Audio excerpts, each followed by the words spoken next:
What's up, guys? Welcome back to the YouTube channel. Wait a minute. Yeah, this is a YouTube channel, but it's not the Turbo John Racing YouTube channel. This is the Drag Racer's Wife YouTube channel. So Kelly wasn't able to come over here with me today, but we did end up selling the RV. Y'all saw the video. We were broke down beside I-95. Luckily, we got this thing towed to the house. It was an experience. Pulled the oil pan off of it. It spun a rod bearing. This was a good rig, man. We got lots of great memories made in this thing. We've had it for 6 or 7 years, and we've had a blast. But what we wanted to talk about today is how we got the RV. This happened before we got a YouTube channel. I had a rat rod, and we were driving that thing around, and we were drag racing all the time. And so with Brian, I was staying the night in the trailer, and I was like, there's got to be a better way. There's got to be a better way than staying in the trailer, not having any bathrooms, not having any showers. We're showering at the track. And so I was like, Kelly, I want to get an RV. And she was like, that sounds like a great idea. I think you should absolutely get an RV. She's like, but what are you going to sell to get an RV? And she threw that on me. I was like, well, what do you mean what I'm going to sell? Can't we just get one? I mean, that's not how it worked out. Our finances were not able to do that. So I sold the rat rod, and I had a few bucks. And so I was looking, and RVs were selling pretty high. And I was like, okay, well, that's a little bit out of my price range. So we decided that we were going to start looking at Copart and insurance auto auctions. And so I started looking, and I was like, okay, you can get some good deals at the Copart places. But, you know, they're wrecked. So some of them are going to have salvage titles. Some of them are not going to have salvage titles. It depends on how it was crashed. We were looking at a whole bunch of different RVs. It was Christmas Eve. We were at her parents' house, and I found this RV in Texas, and it was going to go, I thought, in our price range, and it was a 1992 Monaco Executive, like a $300,000 motorhome in 1992. And so I was like, I think that's going to work. And it was damaged in the back. And so what I think happened is there's a rear view camera back there, but I think somebody just misjudged, and I know that's probably what happened after driving it, because I've almost misjudged a couple times backing it up. But I think they misjudged, and they backed into something, and it crushed the back cap. And so that salvaged it. And I talked to Brian, and Brian was like, man, I can help you fix that. He's like, it'd be real easy to fix. So I'd done my due diligence, what I thought. So I called a bunch of shipping companies. I got in a hold of them. Now, granted, it was, Christmas Eve, and so they were probably ready to go to the house. And so it looked like it was going to cost about $1,000, $1,500 to get it towed from Texas to North Carolina. Looking back, I mean, that should have been a red flag, right? But it wasn't. So I won the RV. I was really excited. And like I said, we were in Ohio, so the game plan is to go ahead and, pay for it when we got back to North Carolina. And then we would get it shipped to us. Great. Everything hunky-dory. After Christmas, I started contacting these shipping companies, and that $1,000 to $1,500 was not accurate. And so every one of them was going to be like $5,000 to $6,000 to ship it to us. And so that was it was too much. It was outside of our realm of, what we were able to spend. And so, well, the next thing is what's the other option? Okay, well, we lose it. We've already won it. So, I mean, I guess we could forfeit it, or we could come up with an alternate plan. So we come up with an alternate plan. So the plan is we were going to get home. I was going to fly to Texas, take an Uber to the Copart. Now, granted, Copart, you're not supposed to drive them off the lot, right? They're supposed to be towed off the lot.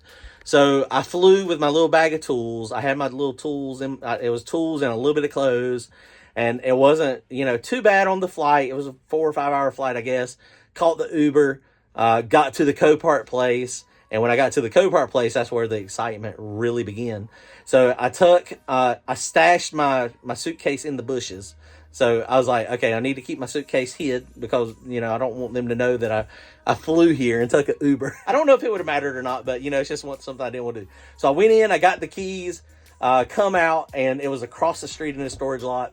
And so, everything was hunky-dory. I grabbed my suitcase, and we walked across the lot, and the lot guy, he was like, well, what are you doing? I mean, I had a suitcase, so I was going across, and I was like, I just got my thing. I'm waiting for the tow truck to get here.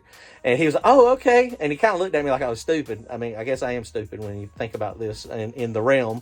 And so I got in there, I got to it, and it was everything. The pictures, they were pretty close. I mean, I didn't see anything unexpected.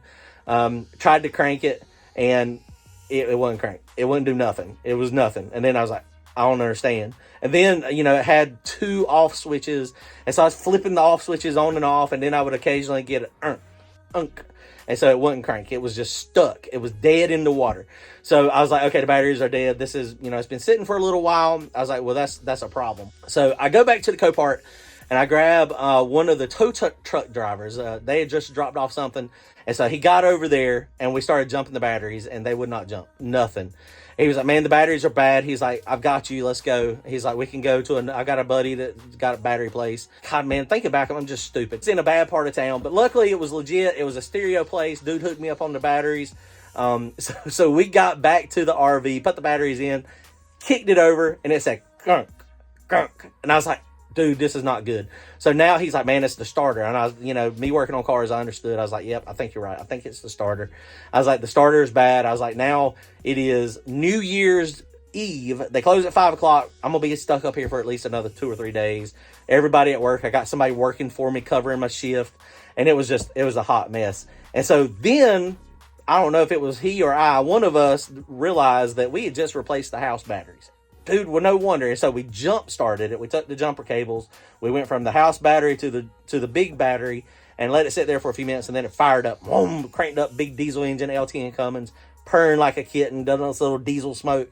And I was like, sweet. And oh boy, he was done. He'd done spent like 3 hours with me. I gave him some cash. You know, I was stuck. So then I hopped in the driver's seat.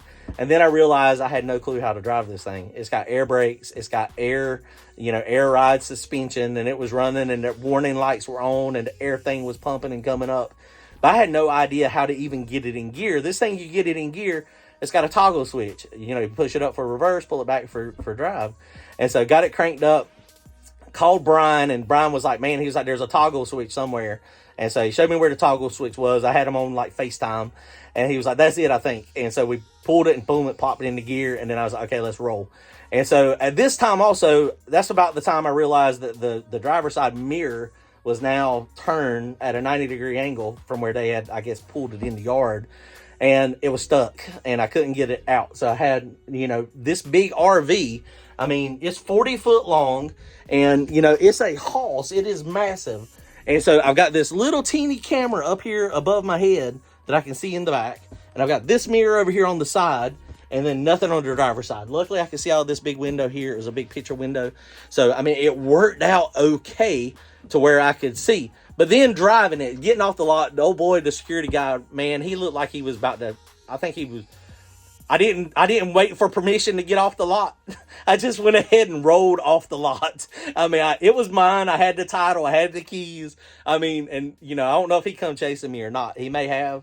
But I just went ahead and rolled with it and just, you know, took on off. And then, you know, rolled out onto the highway. And here I go. I'm 1,200 miles from the house.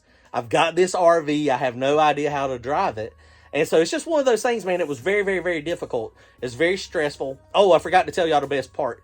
At one point, I don't know if y'all ever seen any Texas mouses or mice or rats. I don't know what they are, but it was like as big as my forearm. I mean, my whole arm from my fingers to my elbow, it was that big. And so he rode with me to North Carolina. And so it was very interesting. So I rung in New Year's twice. I would drive it for 200 miles, 55, 60 miles per hour. And then I would stop and get gas, diesel, and then I would just hit the road again. So at some point, it was midnight. So I guess it was 1 o'clock our time because I was in Central Time Zone. So it was about 1 o'clock. Rung in the New Year with Kelly. I was at a truck stop, and she said, "Well, are you gonna go to sleep?" And I was like, "Well, I'm a little afraid. I'm scared to cut it off because if I had such a hard time cranking it, I was like, it might not crank again." I was like, "So that's going to be a problem if it doesn't crank again." And so, it's just one of those things. I was like, "We're going to just let it ride." I mean, diesel trucks, they let them ride all the time. It's a diesel engine. Just sitting there idling. It's not getting hot. Nothing bad is happening. I was like, "I think we'll be fine." And so we just let it idle the whole time. And I was scared I was going to die. It was cold because carbon monoxide, my batteries were dead. I guess I should have went and bought some batteries for the carbon monoxide poisoner. Actually, I don't even know if they were carbon monoxide. They may have been just smoke detectors. But so I shut the little doors back there. There's 2 doors to the back. I shut both of the doors. And then I just slept on this little couch over here. Me and my little blanket that I had. I was freezing. I was shivering. And then about every 30 minutes or so, that mouse would run across the floor and it would scare me. And so it's just one of those things. It was interesting. Me and the mouse rode home. We finally got home, made it to Brian's shop in one piece. It was just, man, it was a ride. It was a ride. It was an unbelievable ride. But ever since we've had the motorhome, it's been great. I loved it. I hated that, it went down like this, but, it is what it is. The motorhome is out of commission. The motor is dead. Right now it is spun bearing, but hopefully he's going to fix it and it'll be able to live its glory life again. But that's the story on how I got the RV and how it become ours. But hopefully the next one is going to be a little bit newer, maybe have some slide outs on it to where we can have a little bit more room when we're at the track. But it was interesting. It's been good to us. We've made a lot of memories. It's been fun. All right, guys, comment, like, and subscribe on Turbo John, on the Turbo John YouTube channel. This is on the Drag Racer's Wife. Later, guys.